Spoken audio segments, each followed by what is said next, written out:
Hey everyone, it's Tamara Rubin. I made a video earlier, but they wouldn't let me reshare it because it was under a minute long. So I learned something new about Instagram. If you want to reshare your Instagram lives, they have to be at least a minute long.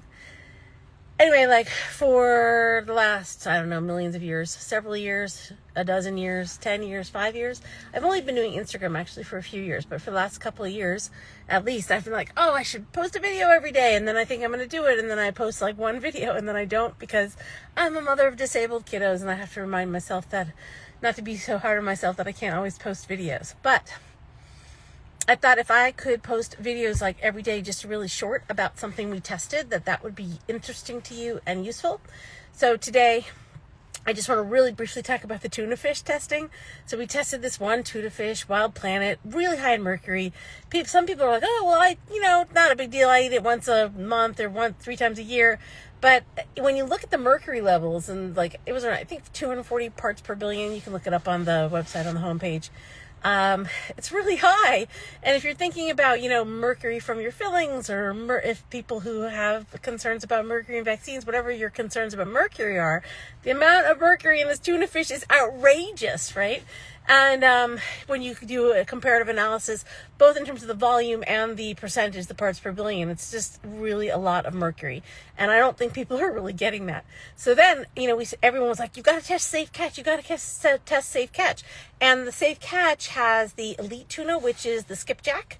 It doesn't say skipjack on the package on the front, but that's what the elite tuna is. And they're saying it's the lowest mercury. They have some different types of language. One of the language says the lowest by some standard or compared to some standard. They have different languages on different packaging.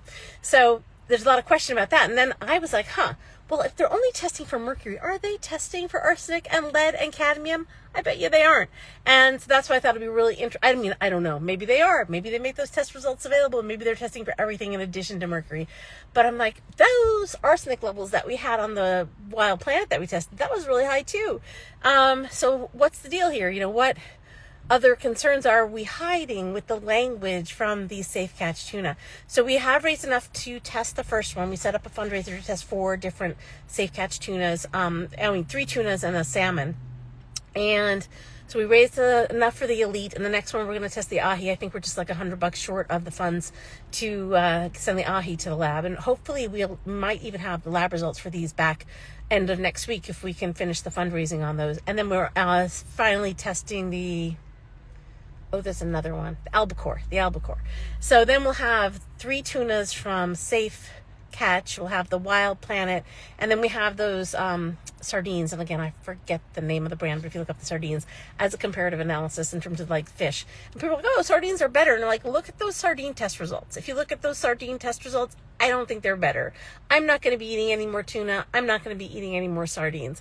Things that we've tested that have other ingredients test lower, and you can make, choices for proteins in your life that aren't contaminated. Unfortunately, we don't live in the world of our grandparents and great-grandparents 100 years ago, 120 years ago. Things were less contaminated then, and they're more contaminated now, and we really need to evaluate what we're eating. And for me, I'm making the choice to not eat fish. A lot of the land animal-based products that we've tested have had considerably lower contamination levels. So things that have beef proteins or beef collagen or things like that. Milk-based products are testing fairly clean. And so if you are an animal eater, the fish seems to be a not good choice at the moment. And I'm really looking forward to testing these other safe catch tunas and the safe catch salmon especially, because I'm like, if they're only looking at certain metals or they're only testing one part of the fish, which is possible, they're not testing the whole fish, how do we know that those levels are continuous throughout the whole fish? We don't, because there might be concentrations in other different parts of the meat of the fish. Maybe they've done that analysis. I don't know if they have or not, so I'm just guessing. So I'm really looking forward to testing these other tunas. Please contribute to that.